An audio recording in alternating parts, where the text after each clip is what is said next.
Selamat malam sahabat pembelajar, di mana saja Anda berada. Kita berjumpa kembali di seminar online yang diselenggarakan oleh Indonesia Belajar.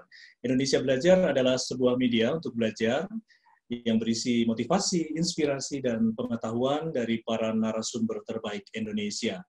Indonesia Belajar hadir dalam platform mobile aplikasi yang bisa Anda download di Google Play Store dan Apple App Store, dan Anda juga bisa klik website kami di indonesiabelajar.id. Jadi Anda bisa update informasi tentang event-event seminar online yang kami selenggarakan bersama narasumber-narasumber terbaik Indonesia. Jadi jangan lupa, kalau Anda yang belum download, silakan download di Google Play Store dan Apple App Store, indonesiabelajar.id. Baik, sahabat pembelajar, seminar online pada malam hari ini ditunggu semuanya, banyak teman-teman yang sudah daftar. Dan seperti minggu lalu juga, ini luar biasa seminar Jumat malam ini. Siapa sih yang ada di Jumat malam? Oke, seperti biasa Jumat malam jam 7 kita kehadiran Pak Chandra CPC. Selamat malam Pak Chandra. Pak Chandra, selamat malam. Halo. Pak Chandra. Oke. Masuk lagi, Pak. Oh, baru masuk lagi. Oke. Kita tunggu Pak Chandra. Saya sapa dulu karena Pak Chandra malam hari ini juga nggak sendirian, seperti yang ada di flyer yang Bapak Ibu terima informasinya, bahwa pada malam hari ini Pak Chandra CPC ditemani oleh Ibu Krisnati Desiana yang sudah hadir juga di tengah-tengah kita ya. Selamat malam. Saya bisanya panggil Bu Ana ya. Saya sapa dulu. Ya. Oke, selamat malam Bu Ana. Ya, selamat malam Pak Dewa, selamat malam semuanya. Terima kasih. Iya. Iya, kita malam hari ini bersama Pak Chandra dan ada Bu Ana juga. Bu Ana ini adalah Bu Krisnati Desiana ya, saya harus menyebut nama lengkap dulu. Beliau adalah konsultan, praktisioner, juga dosen dan coach ya. Jadi pengalamannya luar biasa. Kalau saya boleh sedikit menceritakan Bu Ana ini, atau Bu Ana kalau dosen di mana ya Bu ya? Saya sebetulnya part-time dosen, Pak. Yeah, part-time dosen, oke. Saya praktisi, ya. Saya part-time dosen di School of Business Management ITB, sama di Presiden University, Pak. Wow. Oke, luar biasa. Jadi nggak salah kalau sahabat pembelajar juga sudah bergabung di malam hari ini, karena Bu Ana ini adalah seorang yang luar biasa juga ya. Oke, Bu Ana, ini Pak Chandra udah masuk, saya sapa dulu yang punya acara ini. Waduh. Ini gara-gara Pak Chandra, ya semuanya malam. bisa berkumpul di sini ya. Oke, Pak Chandra, selamat malam. Bagaimana kabar Anda, Pak Chandra? Seperti biasa, great Pak. Masih semi lock up aja, kan baru transisi nih PSBB-nya. Iya, oke. Ya, kita sambil nunggu kondisi yang menuju lebih baik ya Pak ya, yang kita harapkan bersama ya. Oke, baik Pak Chandra dan Bu Ana dan sahabat pembelajar, malam hari ini kita meneruskan, ini ada part 2 ya, kayak film Rambo aja nih, kayak kata Pak Chandra. Jadi Dare New Sales and Marketing for New Normal ya. Dare itu apa yang minggu lalu udah disampaikan Pak Chandra, dan disrupt, adapt, resolve, and moving on, and evolve to the new normal ya. Oke. Sambil menunggu sahabat pembelajar yang lain yang masih antre di depan pintu, kita mulai dulu ya Pak Chandra ya, Bu Ana ya. Oh boleh. Oke. Boleh. Tapi saya juga ingin mengingatkan untuk para sahabat pembelajar yang ingin bertanya, silakan langsung ketik aja. Nanti kalau ada pertanyaan langsung ketik. Nanti saya akan bacakan di sesi tanya jawab ya. Oke. Jadi sahabat pembelajar bikin pertanyaan yang sulit ya untuk Pak Chandra dan Bu Ana ya. Wah. Kalau sulit nanti saya minta telepon 108 aja Pak. Oke. Oke Pak Chandra. Pak Chandra, ini kan meneruskan yang kemarin ya, minggu lalu ya. Nah, iya. Kalau boleh direview Pak Chandra untuk yang Dare yang part 1 Pak. Boleh. Oke. Silakan, Thank you. Pak. Saya menyapa teman-teman semua juga. Selamat malam. Saya malam ini di awal sedikit menyambung yang kemarin, tapi saya pengen segera mengalihkan mic ke rekan saya yang luar biasa Bu Ana, karena tadi saya pengen teman-teman bisa belajar banyak ya dari Bu Ana. Kemarin Bu Ana ada ngomong sesuatu yang penting, bahwa dalam kondisi ke depan ini ketika sulit, bahkan ketika sales harus berhenti dulu sementara, yang tidak boleh berhenti adalah marketing. Karena marketing lah adalah soal positioning-nya, soal bagaimana menentukan kelanjutan. Jadi saya pengen teman-teman juga bisa belajar lebih mendalam dari Bu Ana. Anda bayangkan Bu Ana itu pegang mahasiswa pasca sarjana di ITB dan Presiden University. Dan sekaligus beliau juga praktisi gitu loh. Nah, Makanya saya malam ini juga siap dengan ini, Pak. Jadi begitu sesi Bu Ana, nanti saya mau duduk di panggung juga. Pakainya 2. Oke, ya. siap. Oke. Nah, sedikit menyambung, kemarin saya mengupdate persoalan ekonomi mulai dari disruption, kemudian dari disrupt itu bagaimana adapt. Nah, yang lebih penting adalah sekarang malam ini kita mau membahas bagaimana evolve sama resolve-nya nih gitu loh. Evolve moving on, resolve moving on, dan evolve to new normal. Saya mungkin sedikit membahas di sisi sales supaya nanti Bu Ana konsen di bagian marketing kan, jadi enak gitu loh. Jadi bagi tugasnya saya sedikit membahas sisi sales. Sebenarnya di tahapan resolve moving on ini sales, saya mau sedikit berbagi ke teman-teman yang namanya dunia sales itu, mau dia normal, mau dia abnormal, mau dia new normal. Sales itu pertama-tama kita pahamin dulu teman-teman adalah kita tidak pernah menjual produk atau jasa. Yang kita 3 hal, karena waktu saya 5 menit, berarti tiap poin sekitar 5 menit gitu ya teman-teman ya. Oke. Nah, yang bagian pertama adalah kita pahami dulu di dunia sales itu yang kita jual adalah solusi. Kita tidak pernah menjual barang atau jasa. Jadi mau normal atau abnormal atau new normal sama. Tantangannya adalah bagaimana mengelola new normalnya nih. Bagaimana menawarkan solusi. Yang namanya langkah sales itu kan sama, dia dibagi jadi 7 tahapan nih teman-teman. Mulai dari tahapan pertama, bagaimana prospecting, kemudian approaching, kemudian probing. Probing itu adalah menggali kebutuhan. Kemudian sampai kepada presenting. Baru kemudian handling objection, negotiation, dan terakhir adalah maintaining. Maintaining itu adalah satu materi yang dibawa biasa disebut dengan servicing. Benar ya teman-teman? Iya. Ya. Oke. Nah, Pak Dewa, halo. Halo, oh Pak. iya, sorry suaranya sempat hilang di saya. Iya, apakah bisa ditangkap, Pak? Ditangkap, bandwidth-nya agak low sih kayaknya, Pak. Iya, putus-putus ya. Oh iya, maaf saya mental keluar nih teman-teman. Udah masih masuk sih Pak, ya? Masih ada sih Pak. Iya. Jadi tadi saya ngomong sampai di mana nih Pak? Mana yang terdengar, mana yang nggak terdengar? Tadi saya sampai pada 7 hal yang di sales itu Pak. Jadi presentation, probing, segala macam itu Pak. Sales bisa dibagi menjadi 7 tahap, tapi malam ini saya mau fokus di tahapan yang dinamakan probing aja boleh Pak ya. Jadi bagaimana menggali sebuah kebutuhan. Nah sebenarnya tantangan paling besar di sales di era new normal adalah tadinya sesuatu yang mudah untuk menggali kebutuhan sekarang mungkin menjadi tantangan. Pertama apa? Saya dengan dengan klien tidak bisa ketemu langsung. Halo Pak Chandra. Saya bilang relatif. Kalau ya halo, bisa didengar nggak Pak? Bisa sekarang. Halo Pak. Agak putus sih Pak. Agak putus sih Pak. Internetnya ya. Iya.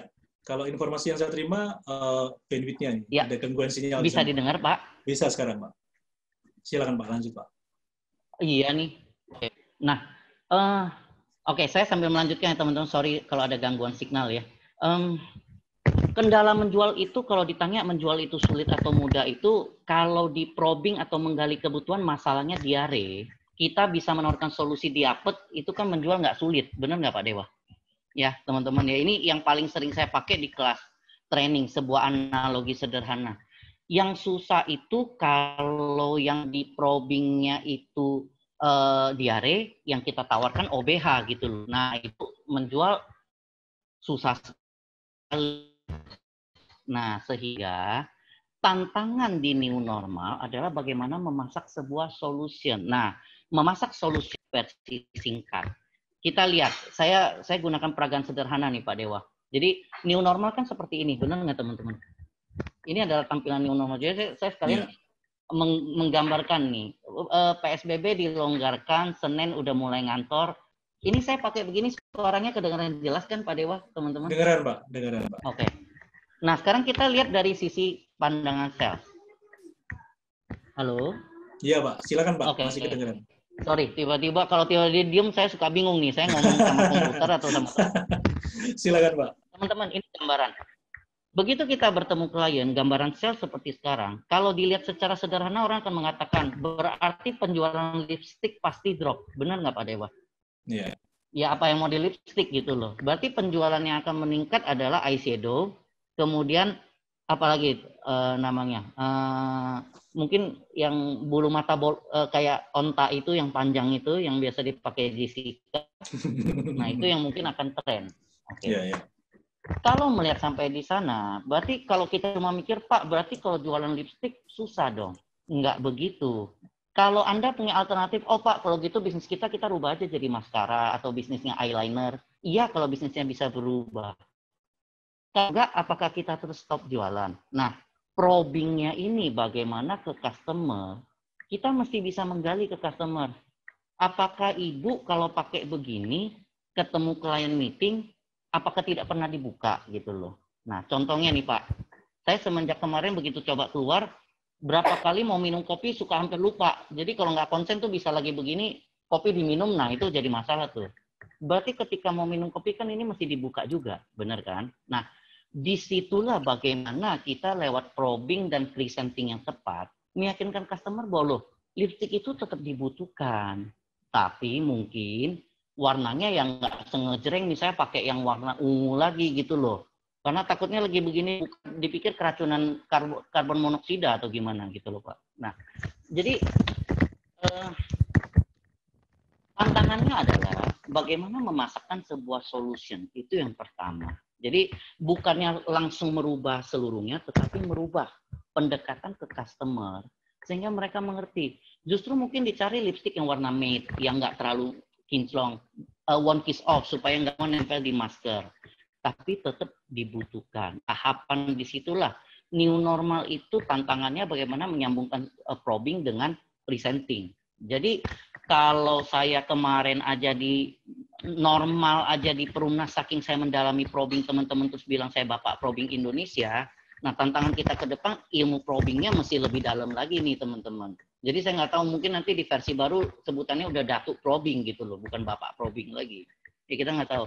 Tapi itu yang pertama. Saya ingatkan bahwa bisnis itu tidak berarti kita langsung merubah hanya berdasarkan tren, tapi bagaimana menggali kebutuhan dan mengkomunikasikan. Nah ini kan teman-teman dari background yang berbeda-beda, saya mengambil analogi sederhana untuk gambaran.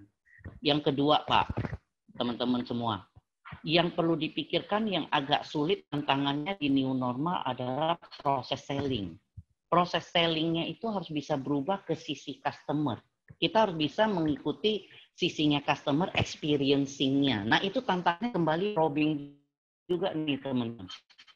Contoh, kemarin saya sempat bagi pengemudi driver online, benar ya Pak ya?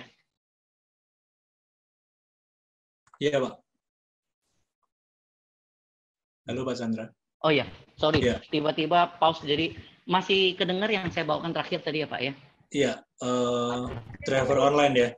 Oke, saya ingat di sesi lalu saya sempat share gambar driver online yang begitu dia cepat dia langsung merubah, jadi dia bungkus plastik supaya dia dengan customernya tidak bersentuhan langsung. Nah saya coba tanya nih teman-teman, saya mau survei nih. Menurut Anda kalau dia lakukan seperti itu gambar yang lalu, itu sudah cukup belum sebagai solution customer? Apakah dengan itu terus kemudian mendadak semua orang jadi oh ya udah kalau gitu kita pesen online, kita naik online. Apakah itu sudah cukup memberikan solution belum ke customer? Saya boleh minta masukan Anda kalau Anda chat yang gambar lalu yang hanya dia membatasi ruang kabin pengemudi, jadi membatasi pengemudi dengan pengunjung. Apakah itu sudah cukup sebagai solution? Tentu Pak. Yang terjadi adalah klien ngerasa iya sih sama driver terpisah, tapi yang saya nggak nyaman, saya kan nggak tahu pengunjung sebelum saya batuk atau enggak. Dia bersin atau enggak di mobil. Waktu saya masuk ke mobil, tertinggal atau enggak. Pada solution adalah kemarin China meluncurkan bus yang namanya new normal, Pak. Jadi bus new normal itu lengkap dengan lampu UV. Kemudian ada sistem penyemprotan. Jadi tiap kali selesai dengan satu batch penumpang, mobil itu di depan penumpang sebelum masuk udah langsung terjadi yang namanya disemprot desinfektan dulu, di UV dulu, Sehingga, dan mungkin saya membayangkan berarti tempat duduknya menggunakan alas yang sekali pakai model kita kayak ke barber atau apa gitu loh Pak. Nah, yang kedua yang saya pesan adalah di salesnya ini, proses sellingnya ini yang mesti disesuaikan teman-teman. Tantangan ke depan ini bagaimana menyesuaikan lebih ribet jadinya prosesnya. Nah, contoh paling sederhana. Saya tadi pagi, ini kan anak-anak sekolah udah mulai ujian nih. Jadi saya tadi pagi senyum-senyum juga, anak saya lagi ujian. Nah, gurunya kemudian, rupanya anak-anak zaman sekarang diminta menandatangani ini Pak. Jadi kayak mau jadi pejabat. Menandatangani klausul tidak akan nyontek. Budi pekerti tidak boleh nyontek. Nah, pertanyaan saya, kalau mau belajar online, kenapa bukan soalnya yang dirubah? Jadi gurunya ngomong, kalian jangan nyontek loh ya, walaupun ibu nggak bisa lihat, tapi ibu tahu loh kalau kalian nyontek. Nah, pertanyaan saya, yang harus dirubah itu kan adalah pertanyaannya jangan pertanyaan bersih sesuatu yang bisa di-googling terus dikasih jawabannya dong, gitu loh. Jadi misalnya, apa yang dimaksud vertebrata? Ya saya tinggal googling aja Pak, vertebrata apa? Ya saya tinggal ketikin gitu. Tapi soalnya yang harus menyesuaikan menjadi soal analisis. Sehingga anak-anak, ya silakan open book, tapi kan ujian kita ujian analisis gitu loh. Nah, saya menilai berarti dunia pendidikan kita siap new normal. Itu cuma merubah bentuknya jadi online, tapi belum menyesuaikan prosesnya. Nah, ini yang kedua. Jadi yang pertama ingat bahwa bagaimana probingnya harus nyambung sama presenting itu adalah solution oriented selling. Nah, yang kedua setelah itu prosesnya ini, segala keribetan itu harus kita lakukan supaya bisa mengadopt.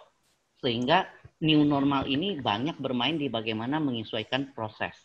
Nah, kalau pribadi mungkin cepat, tapi kalau di corporate itu melibatkan sampai marketing perlu berubah, legal perlu berubah, accounting perlu berubah, HR perlu berubah. Nah, itulah tantangan bisnis di masa depan. Itu yang kedua, teman-teman.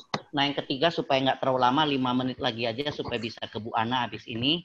Tolong perhatikan market wanita. Jadi, new normal ini, wanita akan semakin memegang peranan penting sebagai decision maker dalam sales process. Sebenarnya sudah dari dulu, Pak.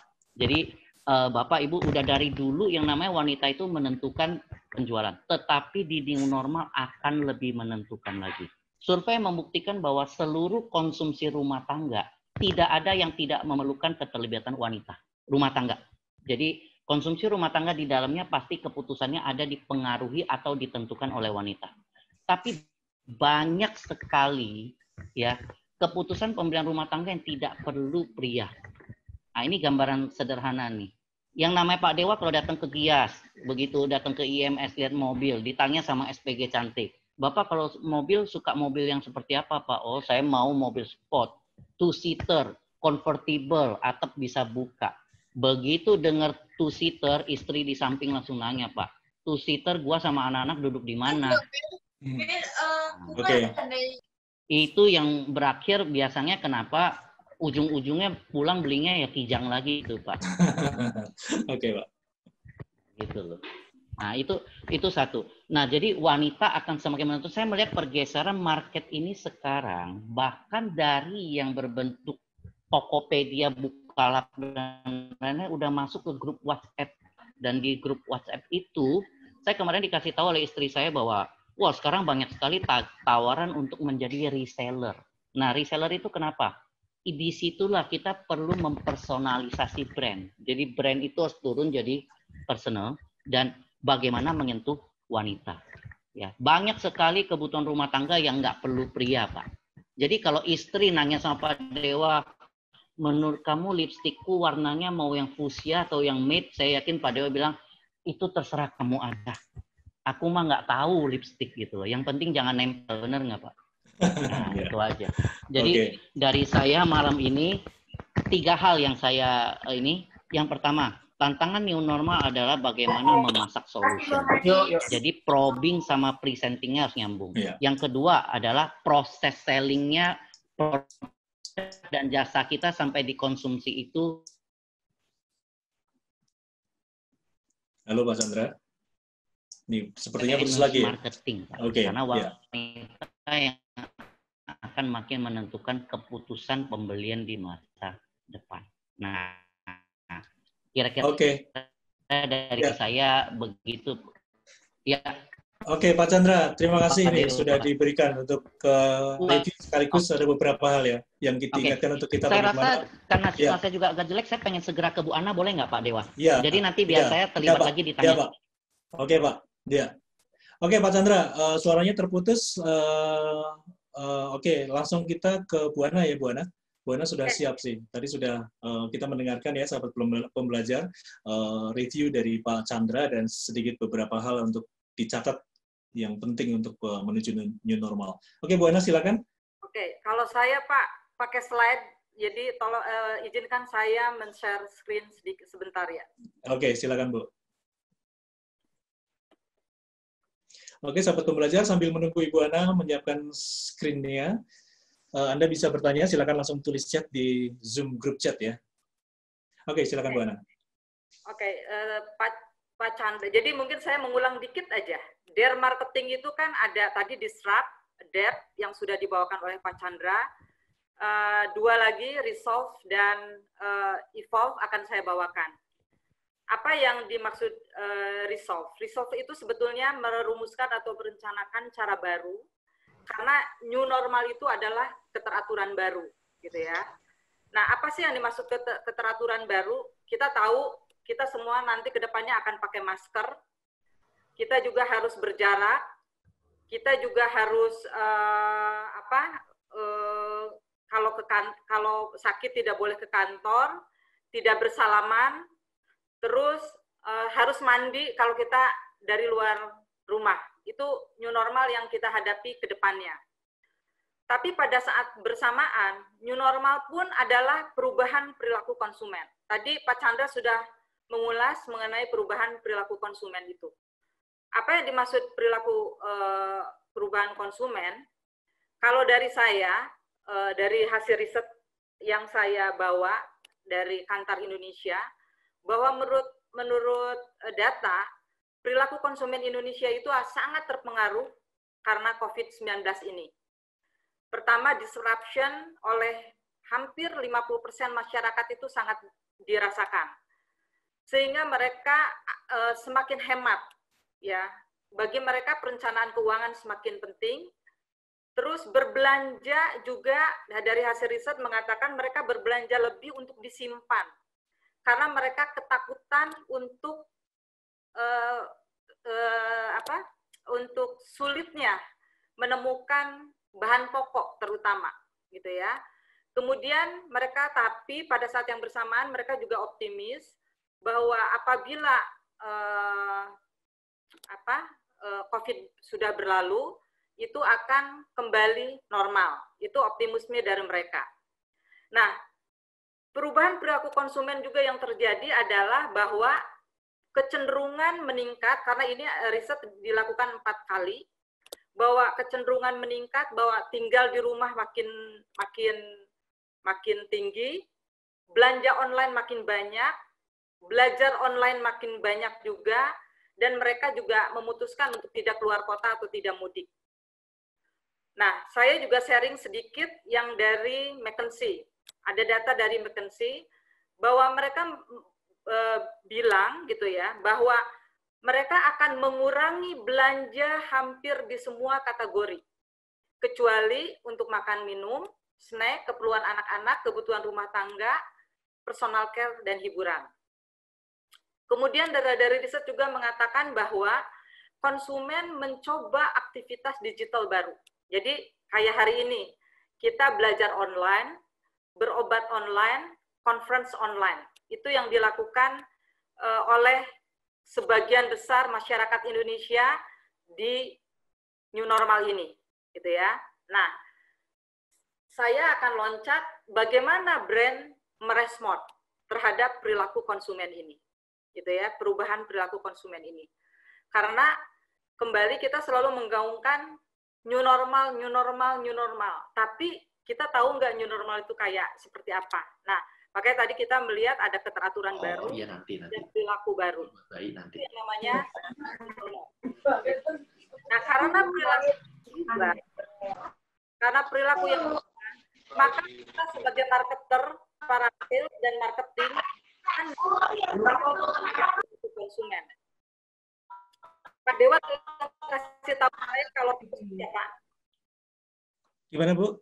Kalau ada putus-putus, tolong. Oh ya, masih lancar sih, Bu. Oke. Nah, sales dan marketing new normal.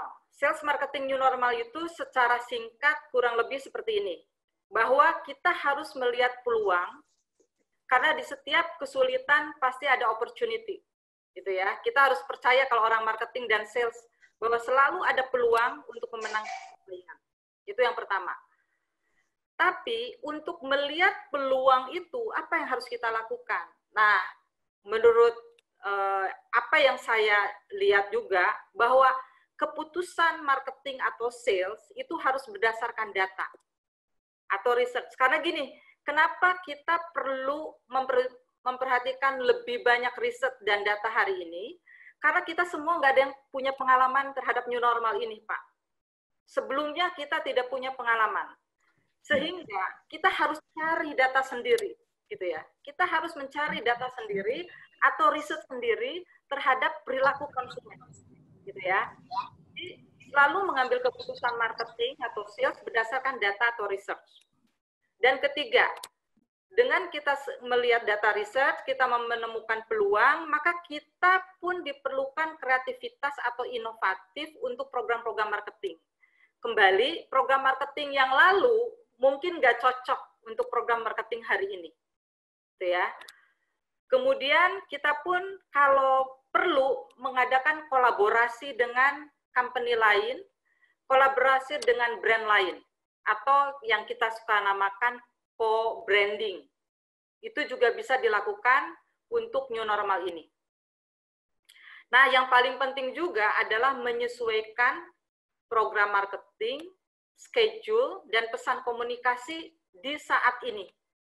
Jadi, kita harus berempati kepada halayak atau target market, sehingga kita harus melihat lagi pesan komunikasi yang cocok saat ini seperti apa yang akan kita lempar ke market. Gitu ya. Nah, yang keenam, kita harus membangun tentunya digital atau online marketing. Karena tadi kita lihat bahwa semua konsumen hari ini, hampir semua konsumen hari ini moving to online. Ya, jadi bagi Bapak atau Ibu yang brandnya belum terbiasa menggunakan digital atau online marketing, segera bangun digital atau online marketing itu. Karena hari ini sangat penting.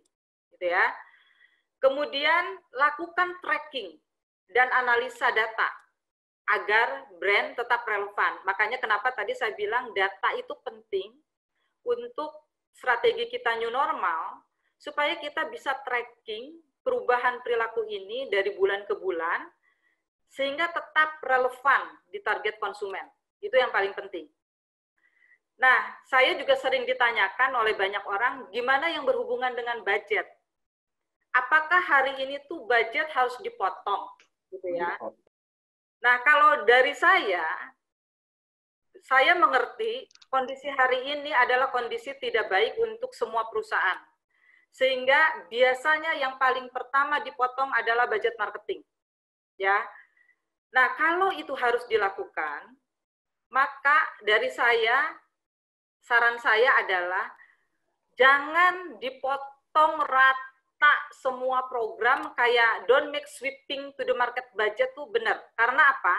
Kita harus melihat memotongnya itu jangan pakai kampak, Pak. Kalau perlu memotongnya itu pakai pisau operasi, ya. Sehingga apa?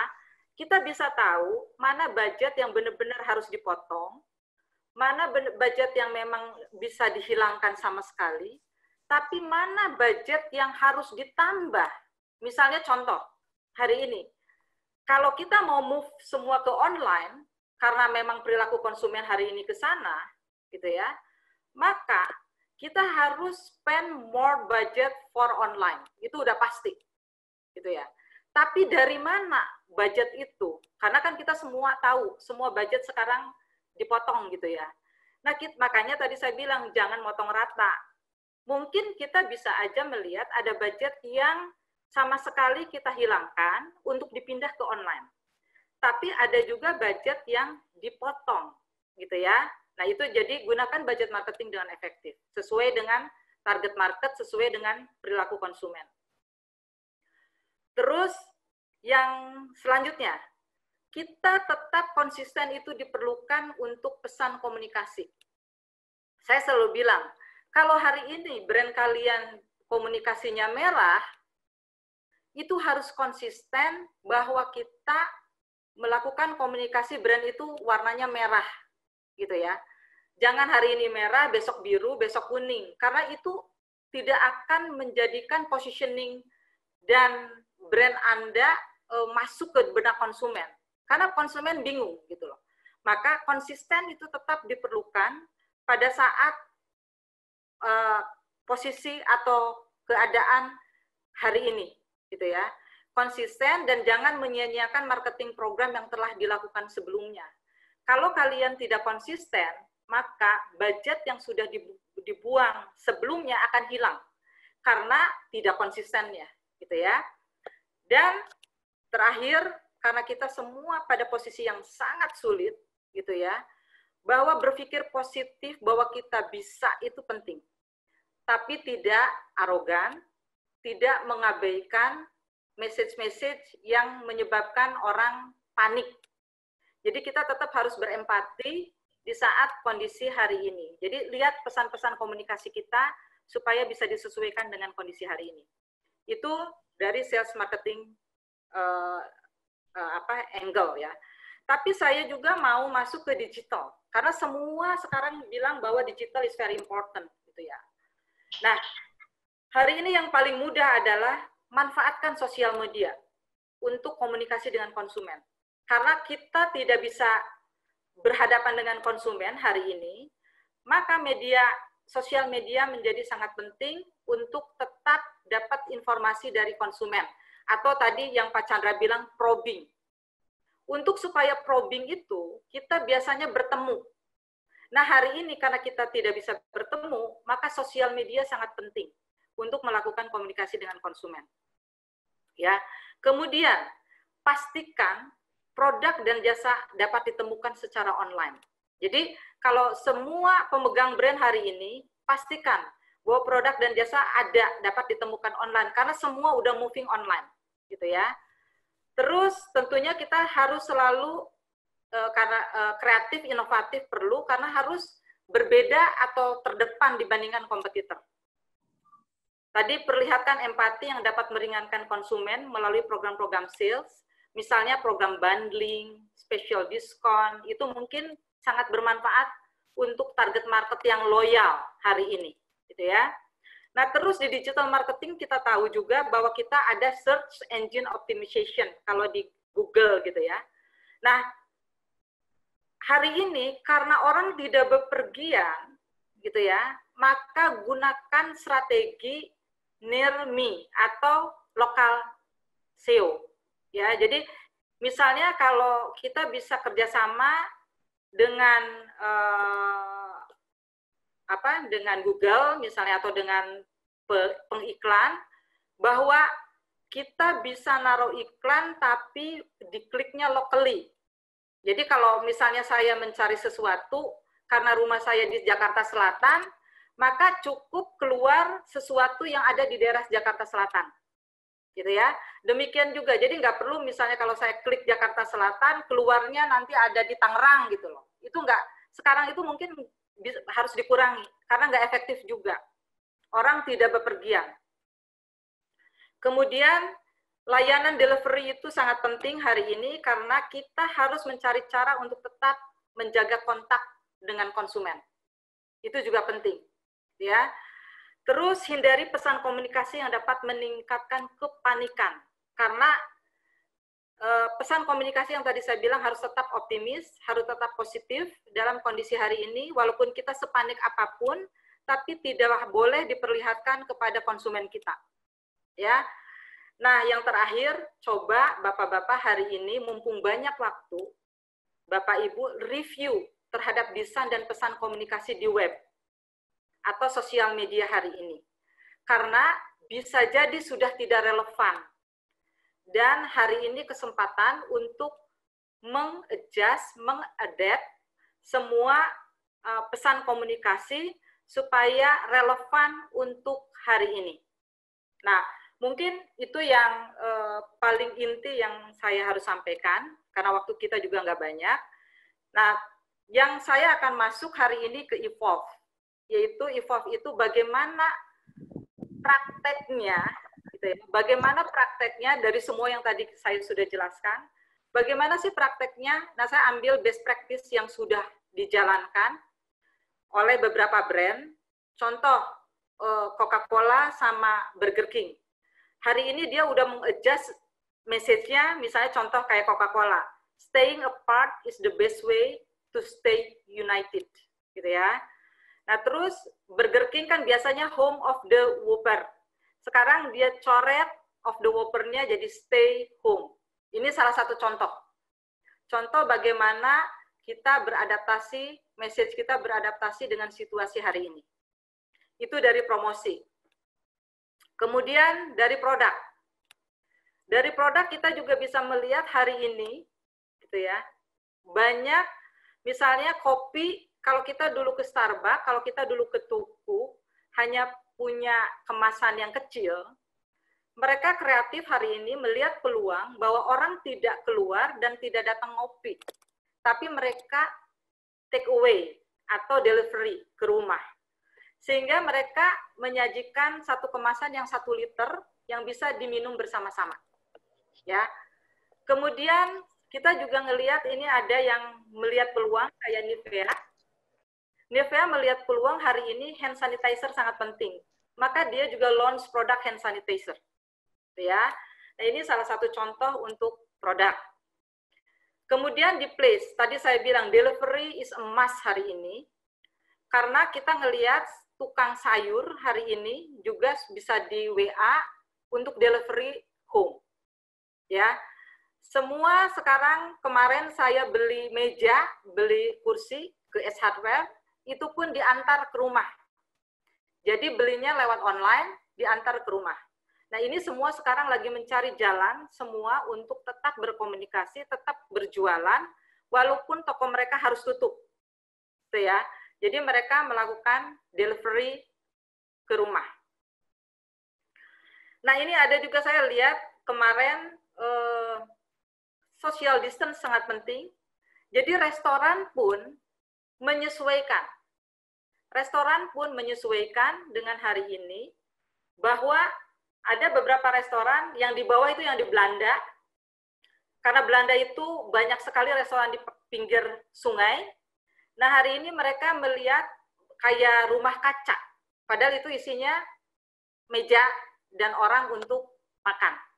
Ya, ini beberapa best practice yang diterapkan di new normal ini. Kemudian kita juga ngelihat banyak sekali sekarang menawarkan tadi special diskon, bundling atau upsize supaya kelihatannya bisa lebih murah untuk konsumen dan memberikan solusi lebih murah bagi konsumen, tapi pada saat yang bersamaan itu pun meningkatkan sales untuk kita semua. Karena situasinya hari ini lagi sulit. Ya. Nah, yang terakhir dari saya, kembali, marketing new normal itu adalah merumuskan atau merencanakan cara baru. Tadi saya sudah jelaskan beberapa hal secara garis besar. Tapi kita sebagai orang marketing tahu, ada yang bersifat taktikal dan ada yang bersifat strategik. Kalau taktikal itu apa? Taktikal itu hanya merubah program marketing berdasarkan program atau marketing mix. Jadi tadi ada launching produk baru atau merubah produk baru, pricing, placement, promotion. Tapi ada yang saya khawatirkan sebetulnya, bisa saja perubahan itu tidak taktikal, bisa saja merubah secara strategik. Jadi merencanakan cara baru tidak hanya dengan program marketing, tetapi juga perubahannya bisa di target market dan positioning. Misalnya contoh, kalau hari ini kita berjualan produk-produk yang lifestyle atau katakanlah restoran yang mewah, yang datang untuk lifestyle targetnya. Apakah hari ini jualan lifestyle untuk makanan masih bisa? Karena biasanya kalau lifestyle itu kan jualannya ambience, jualannya tempat. Nah kalau take away gitu ya, kan nggak bisa lagi jualan tempat gitu loh. Nah bisa saja target market yang dirubah. Atau misalnya properti, yang biasanya jualan rumah-rumah mewah gitu loh ya. Mungkin hari ini, saya nggak tahu, riset harus dibikin. Apakah hari ini orang masih mau, untuk situasi hari ini, mau invest more di rumah-rumah mewah? Apakah misalnya target marketnya harus dirubah, turun ke middle low? Saya nggak tahu, gitu ya. Tapi bisa saja perubahan itu tidak hanya taktik, tapi bisa strategik. Nah, kalau udah perubahan strategik, Pak, Ibu, itu makin seru karena perubahannya tidak hanya di marketing,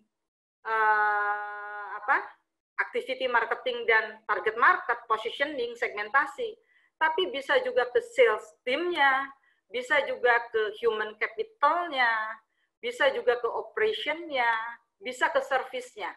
Nah, itu yang kalau perubahannya strategik dan berlangsung long term. Karena ingat, yang namanya menurut beberapa ahli, selama new normal ini mungkin akan berlangsung lama selama vaksin belum ditemukan. Jadi bisa setahun, bisa 2 tahun, bisa 3 tahun. Nah, kembali kita sebagai para sales, para marketer harus mencek apakah perubahan itu cukup di taktik atau mungkin ke target marketnya yang berubah. Nah, kalau udah bicara target market, kalau udah bicara positioning, maka perubahan itu tidak hanya di taktik, tapi juga di strategik. Nah, mungkin itu Pak Dewa dari saya. Jadi, bagi teman-teman yang mau tanya, silahkan. Mungkin nggak tahu, masih ada waktu, Pak? Masih, Bu. Ini juga udah banyak muncul pertanyaan, Bu. Luar biasa ini sharingnya ya, dari Bu Ana ya, tentang bagaimana kita harus memikirkan secara cepat ya, bagaimana strategi yang sesuai dengan kondisi perusahaan kita dan kondisi produk kita di pasar ya. Betul. Oke, Bu Ana, ini untuk menyingkat waktu, saya langsung aja. Pak Chandra udah masuk lagi ya, Pak Chandra ya? Sambil nunggu Pak Chandra juga, Bu Ana ini saya langsung bacakan ya. Tadi ada sudah yang beberapa udah tulis juga. Saya langsung yang bertanya saja, saya bacakan dari Pak Denny Wardani ini.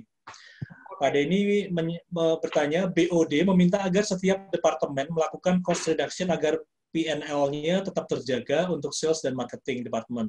Apa saja yang bisa dilakukan, Bu? Ya, tadi yang mungkin kalau dari saya, Pak, semua kita ngerti, semua cost reduction itu jadi objektif utama hari ini untuk mempertahankan P&L. Tapi kembali, pada saat memotong, ya, pada saat memotong budget, kita harus menyesuaikan dulu ke strategi kita, Pak. Karena kita nggak bisa motong hanya di angka, di rupiah, tapi kita nggak jelas tujuan kita mau kemana. Jadi saran saya, kalau mau motong budget, lakukan dulu review di strategi kita, Pak. Atau di planning lah, entah taktiknya, entah strategiknya gitu. Lakukan di planning, produknya kita mau ngapain, placementnya kita mau kemana, gitu ya, pricingnya mau ada perubahan atau tidak, sehingga dari sana kita bisa, atau promosinya mau seperti apa, sehingga kita bisa tahu sebetulnya, oh ini budget nggak perlu, mungkin dihilangin sama sekali bisa untuk satu term, ya biasanya kita account, gitu ya, account yang ini kita nggak perlu, atau program ini kita nggak perlu karena kita mau postpone dulu. Tapi kalau ada program yang memang perlu hari ini, gitu ya, itu yang harus disupport habis-habisan. Jadi kalau saran dari saya, untuk memotong satu budget, kembali ke planning kita. Lihat dulu, review dulu planning kita, baru kita sesuaikan budgetnya, mana yang mau dipospon planningnya, mana yang harus diterusin, mana yang harus di-increase activity-nya, sehingga budget itu akan menyesuaikan dengan rencana kerja, gitu loh Pak, kalau dari saya. Iya, oke. Jadi mesti dilihat lagi ya. Dan tadi saya tertarik dengan Bu Ana tadi menyampaikan bahwa kalau motong budget itu pakai pisau operasi ya. Jadi ini lebih tajam dan tepat sasaran ya. Betul. Jadi jangan motong budget pakai kampak, Pak. Iya.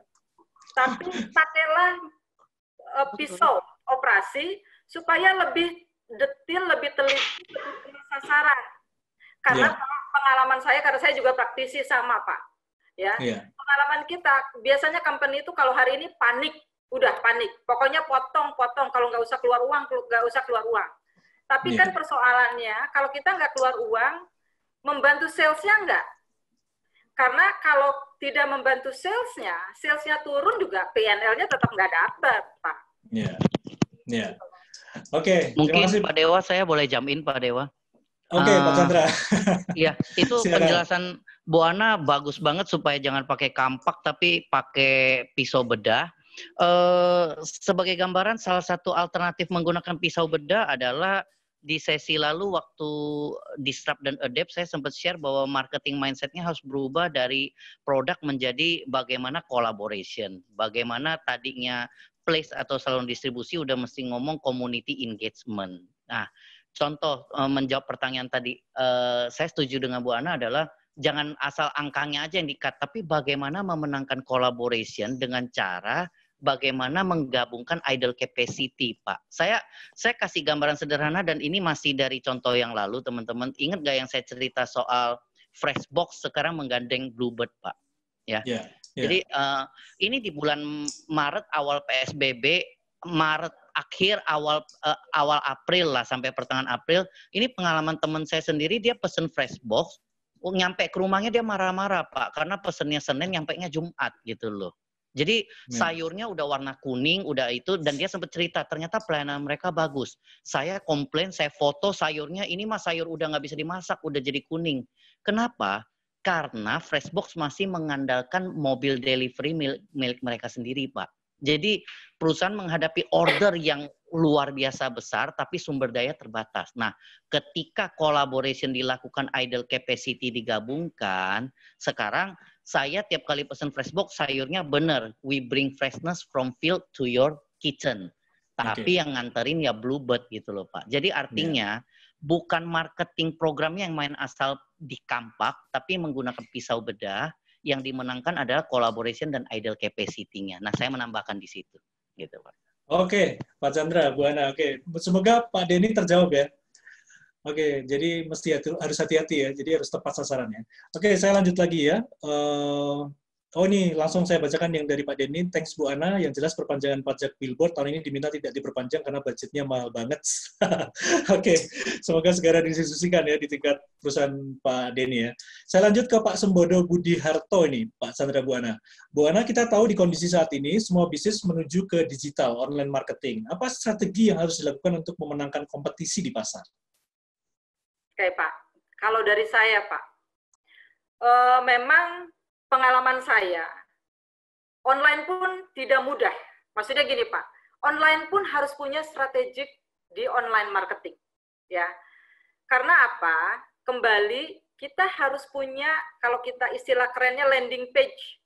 Kita harus punya landing page yang bagus, karena kembali untuk mencapai SEO atau search optimization, engine optimization itu kan Pak, kita harus bisa diklik dimanapun. Ya, jadi kita harus ada di sosial media, ada di Facebook, kita harus ada di Instagram, kita harus ada web kita juga, kita harus pasang iklan di Detik misalnya. Sehingga tadi selalu make sure bahwa produk kita ada di online. Nah, begitu klik gitu ya, begitu klik itu kan harus masuk ke landing page kita punya. Makanya web kita harus punya web yang bagus, kita harus punya, karena web ini yang akan dijadikan landing page kita untuk online marketing, gitu ya. Sehingga tadi saya bilang, satu lagi mungkin khusus untuk teman-teman, ingat bahwa digital marketing itu tidak hanya sekedar ada di e-commerce misalnya, ya. Tapi digital marketing itu make sure visibility kita, brand kita ada di semua lini, gitu ya. Di semua, sehingga kalau orang cari, kalau kita masuk Google ada, gitu ya. Kalau kita masuk Facebook ada, gitu ya. Kalau masuk Instagram ada. Nah, itu semua kan harus diintegrasikan. Nah, integrasinya itulah yang kita menurut saya bisa secara kita kadarnya bisa sangat luas atau bisa sesederhana mungkin, tapi yang penting tetap yang namanya online itu harus punya strategi, Pak. Jadi digital marketing itu tidak asal naruh aja di Facebook, tidak asal aja naruh di Instagram, tapi semua harus menjadi satu, karena ingat, komunikasi kita kalau marketing itu positioning, Pak. Positioning itu akan, begitu positioningnya bagus, orang akan ingat, awareness-nya akan tinggi, gitu, Pak. Ya, oke. Jadi mesti harus terintegrasi ya. Artinya satu pesan bisa multi channel dengan karakteristik masing-masing ya. Betul. Sosmed kita ini kan punya karakteristik sendiri-sendiri. Pak Chandra mau menambahkan nih kayaknya udah siap-siap.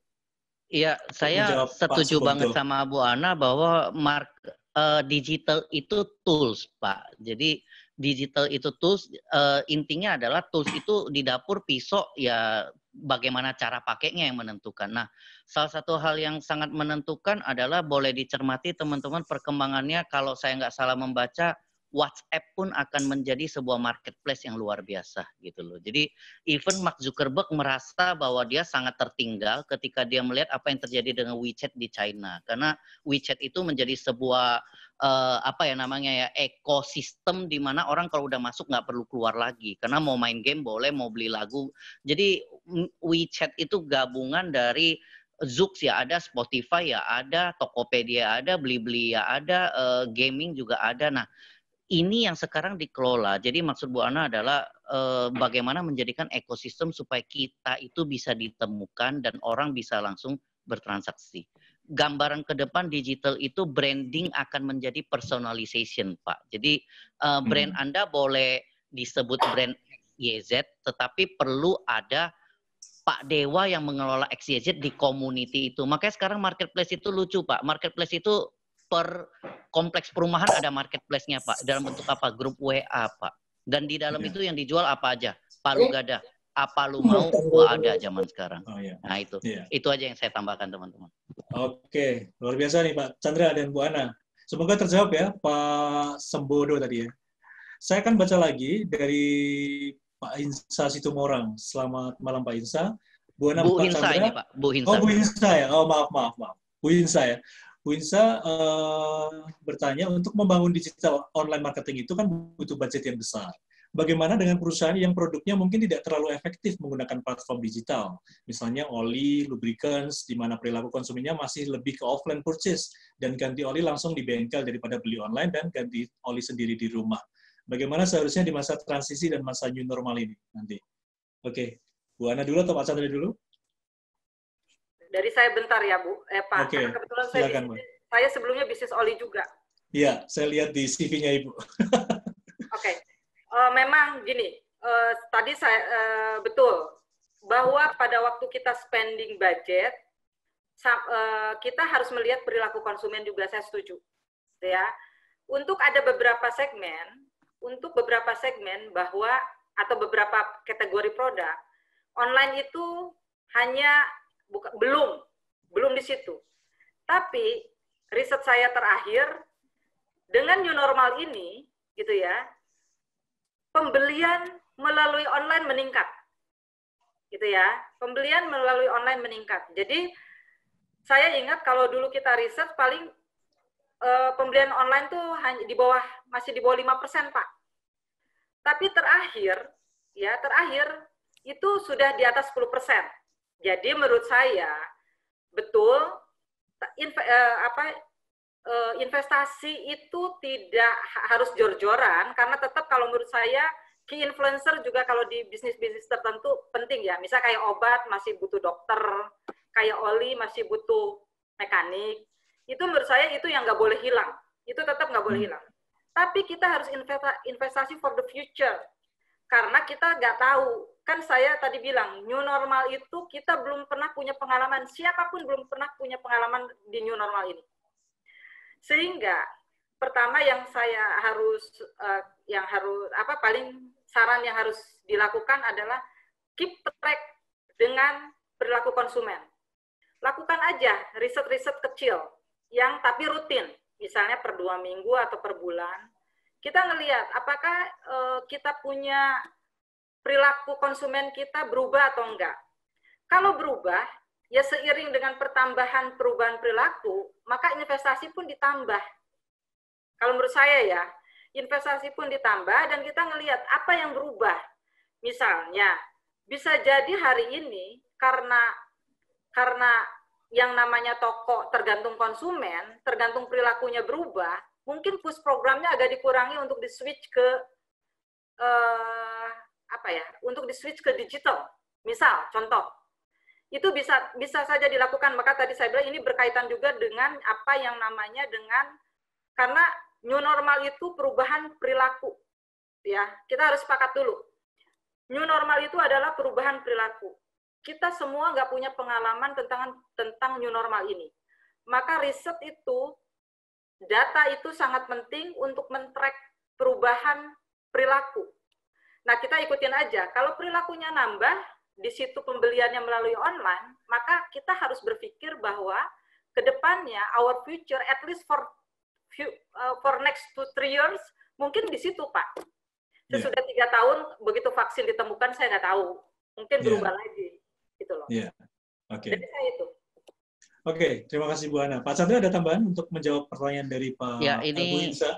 Saya menambahkan dikit. Sebenarnya kalau Bu Insa nanya sama Bu Ana itu udah paling perfect. Emang anak murid nanya sama ibu gurunya gitu loh, Pak. Tapi betul. Tantangan dunia oli ke depan adalah masalahnya mobil tidak bergerak, Pak, gitu loh. Jadi ini karena PSBB kan semua parkir nih, gitu loh.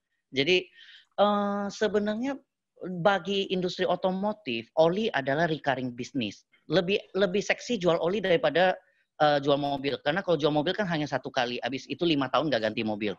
Tapi kalau oli kan harusnya tiap 6 bulan. Nah, tantangan bisnis oli sekarang adalah menggeser paradigma oli kilometer menjadi oli timing, Pak. Sebenarnya yang namanya brand oli itu lebih suka kalau konsumen itu mengganti oli berdasarkan timing. Jadi artinya tiap 6 bulan oli itu kan sudah teroksidasi dipakai. Nah, ini adalah sales and marketing communication, bagaimana menggeser paradigma berpikir kilometer menuju paradigma berpikir timeline. Apakah mudah?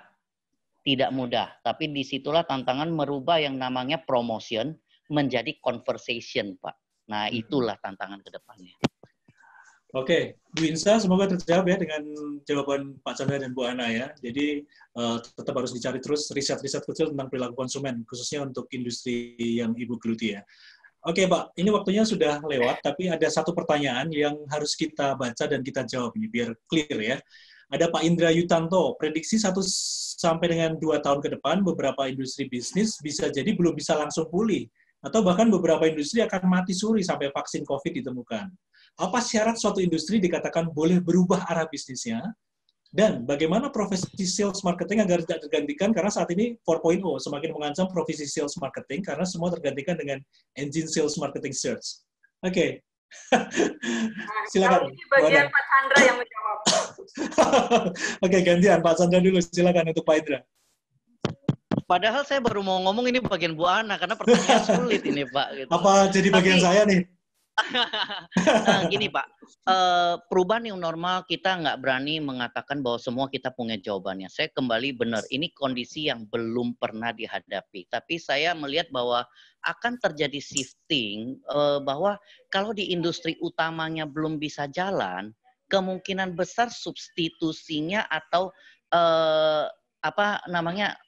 niche marketnya akan jalan. Saya contoh, abis sesi 1 kan kita kemarin sempat ada diskusi di grupnya IB, Pak, gitu loh. Yeah. Nah, itu juga termasuk pertanyaan, Pak, apa yang akan terjadi dengan pariwisata? Saya bilang, wah, itu Pak Wisnu Tama lagi berpikir keras bagaimana merubah pariwisata supaya lebih bisa, dan itu nggak gampang, karena berarti harus mikirin kalau misalnya kita ke Danau Toba, bagaimana supaya tiap rombongan itu mungkin ada titik per titik persinggungannya dikurangin, dan nggak banyak terjadi interaksi sosial. Ini kebalikan nih, kalau dulu manusia sebagai makhluk sosial, sekarang bagaimana supaya kita bisa traveling, pariwisata, tapi nggak terlalu banyak. Nah, contoh nih Pak, contoh.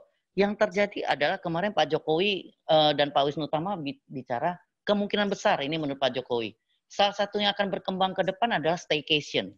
Staycation itu apa? Belum tentu orang pergi traveling ke Danau Toba atau ke ini, tapi mungkin kalau weekend udah capek, kita ke hotel yang dimana kita bisa nikmatin gaya hidup selama weekend, tetapi justru prosedurnya jadi lebih mudah untuk di-contain gitu Pak. Nah, contoh kemarin adalah saya sempat di-share filenya, Hotel Santika berbenah sekarang mereka menyiapkan promo staycation. Jadi contoh kalau Pak Dewa pengen stay hari Sabtu dan Minggu, paketnya semalam berapa, itu begitu masuk lobi sampai sepatu harus dibersihin.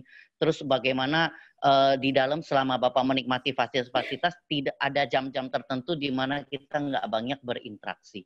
Itu contoh satu staycation, Pak. Yang kedua, menurut saya salah satu niche market yang akan berkembang adalah VR atau virtual reality. Ini sempat saya jawab di grup kemarin. Pengalaman saya waktu saya sebut brand kan nggak apa-apa lah ya Pak Dewa ya, kan untuk kepentingan kita diskusi aja ya. Saya ke outletnya Samsung, ya mereka sediakan kok di sana model virtual reality Samsung yang handphone kita dipasang di depan kacamata. Itu waktu dulu saya coba, itu saya sama anak saya dikasih paket main game Pak. Maksudnya masuk ke dunia virtual reality game 360. Tapi yang saya perhatikan kok ada sepeda satu diparkir dengan dudukan, jadi maksudnya kayak buat goes dalam ruangan, sepeda itu loh, buat dipakai sepeda benar. Saya tanya itu apa, katanya Pak itu nanti buat digabungin. Jadi Bapak nanti bisa virtual reality, Bapak bisa goes di Jepang tapi cuma di rumah aja gitu loh. Bapak bisa goes di Bali. Nah, menurut saya ada kemungkinan niche market dan substitution industrinya yang akan mengisi sementara sampai industri utamanya either fully atau punah gitu loh Pak. Nah itu dari saya. Silakan. Ada tambahan Bu Ana untuk Pak Indra ini? Ya kalau dari saya bisa aja Pak. Tadi makanya kreatif, inovatif ini penting kan. Ada beberapa yang sekarang bisa secara bisnis sudah berubah. Contoh kemarin contohnya Pak Chandra. Restoran mewah hari ini karena sudah tidak bisa berjalan, dia sekarang ganti jualan burger Pak, tapi take away, delivery. Itu mungkin salah satu juga daripada kita tiarap 2 tahun kan Pak. Kita bagaimana mengefektifkan resource yang kita punya dimaksimumkan supaya kita bisa tetap menghidupi karyawan gitu loh Pak. Survive ya.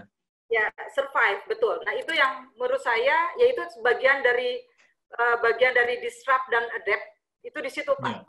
Ya, oke, Pak Indra. Jadi, kalau tadi satu syarat industri untuk boleh dikatakan bisnisnya itu ya tergantung resource yang ada ya, Bu ya, di industri masing-masing ya, Bu ya. Ya, bagaimana kita bisa survive ya. Ya. Karena contoh misalnya, Pak, ada satu lagi. Teman saya punya butik, Pak. Hari ini dia nggak bisa, siapa sih yang mau bikin baju Pak sekarang ke butik? Tapi dia semua source-nya berubah hari ini, karyawannya suruh bikin masker Pak. Dan dia jualan masker. Itu salah satu contoh. Oke, baik Pak Indra terjawab ya, semoga ya dari Pak Chandra dan Bu Ana. Ini ada konfirmasi dari Ibu Insa, jadi riset sangat penting ya Bu Ana untuk menentukan strategi kita. Oh ya, ini saya udah buletin spidol merah ini, riset dan budget tadi dari pemaparan Bu Ana. Data dan riset itu penting karena tadi saya selalu bilang, semua orang sekarang tuh selalu bilang, go to new normal, new normal. Saya lagi berpikir, mereka ngerti nggak sih new normal itu apa gitu loh Pak? Karena sebetulnya new normal itu ya perubahan perilaku Pak. Jadi, don't expect yang kemarin punya planning udah bagus, bisa dipakai sekarang Pak. Kembali untuk supaya bisa bilang ini saya bisa tetap pakai atau enggak apa ya riset perilaku berubah atau enggak. Gitu. Jadi yang jangan dipotong malah bukan biaya riset ya Bu ya, potongnya pakai kampak lagi itu pusing nanti. Ya kembali Pak, kan bisa juga murah lewat online daripada sama sekali nggak punya riset Pak. Ya, pilih aja dengan online walaupun nggak valid ya Pak. Maksudnya dari segi valid mungkin kurang daripada offline risetnya. Tapi saya daripada kita nggak melakukan apa-apa, nggak apa-apa, pakai aja online. Yang penting riset ya Bu ya. Oke, Pak Chandra dan Bu Ana, ini waktu kita udah lewat, mungkin ada closing statement Pak untuk teman-teman, sahabat pembelajar. Silakan Pak Chandra. Oke, saya closing statement-nya gini, ini 15 menit dan nggak ada yang leave, dan saya lihat pertanyaan tuh banyak dan tajam.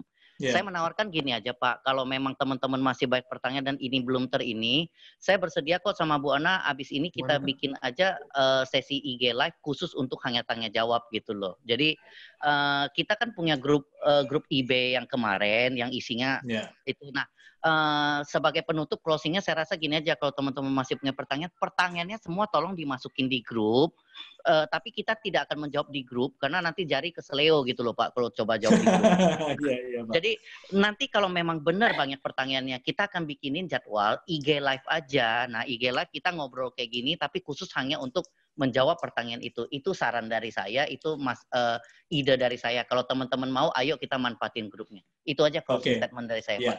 Oke, Pak Chandra. Melanjutkan Pak Chandra sebentar ya, Bu Ana ya. Sebelum Bu Ana closing statement, itu kita grup IB, grup untuk acara ini ya, dari Pak Chandra ya. Jadi untuk Anda yang belum masuk grup bisa langsung hubungi Ibu Endah ya, dengan nomor yang sudah ada di flyer tuh. Oke, Bu Ana, bisa closing statement, Bu? Ya, ada 3 hal yang menurut saya mau closing. 1, karena perubahan perilaku new normal ini, maka tolong big data atau research itu sangat penting. Ya, sesederhana apapun, do research. Ya. Kedua, tadi yang saya bilang, jangan memotong budget pakai kampak. Pakailah pisau operasi, Pak. Gitu kan? Dan ketiga, new normal ini buat kita semua belum punya pengalaman, tapi jangan panik, yakinkan bahwa as long we have planning, dan planning itu based on the research, menurut saya itu yang harus semua lakukan untuk kedepannya. Jangan merubah strategi tanpa ada data karena bahaya. Karena kita belum punya pengalaman sebelumnya di perubahan perilaku ini. Itu dari saya, Pak. Oke. Luar biasa. Pak Chandra, Bu Ana, terima kasih sharingnya, terima kasih pencerahannya pada malam hari ini, tanpa terasa 1 jam lebih, dan sepertinya sahabat pembelajar juga masih banyak pertanyaan, tapi tadi ada solusi ide dari Pak Chandra, mungkin kita bisa akomodasi dan kita rencanakan ya. Yang penting untuk Anda, sahabat pembelajar, yang belum masuk di grup IB khusus acara Pak Chandra, silahkan hubungi Ibu Endah ya. Nomornya udah tersebar di mana-mana ini nomornya Ibu Endah. Oke, sekali lagi terima kasih Pak Chandra, terima kasih Bu Ana, terima kasih sahabat pembelajar semua. Sebelum kita pisah, kita akan foto bersama dulu ya. Jadi untuk Anda Bapak Ibu, silakan buka kamera Anda dan kita akan foto bersama. Oke, mungkin Jessica akan membantu kita untuk foto bersama. Silakan, Ibu Jessica. Oke, selamat malam Bapak Ibu. Luar biasa sekali ya Pak Chandra dan juga Bu Ana. Boleh Bapak Ibu dibuka terlebih dahulu kameranya. Kita akan berfoto 3 kali. Saya akan pandu. Oke, halaman pertama boleh senyum terlebih dahulu Bapak Ibu. 1, 2, 3. Oke, halaman kedua ya Bapak Ibu. Boleh senyum lagi. 1, 2, 3. Mungkin yang belum buka kamera boleh buka dulu ya kameranya. 1, 2, 3. Oke, sudah. Terima kasih Bapak Ibu. Terima kasih Bu Jessica, terima kasih Bu Ana, terima kasih Pak Chandra. Sampai kita ketemu lagi Jumat minggu depan jam 7 ya. Salam sukses luar biasa, stay healthy.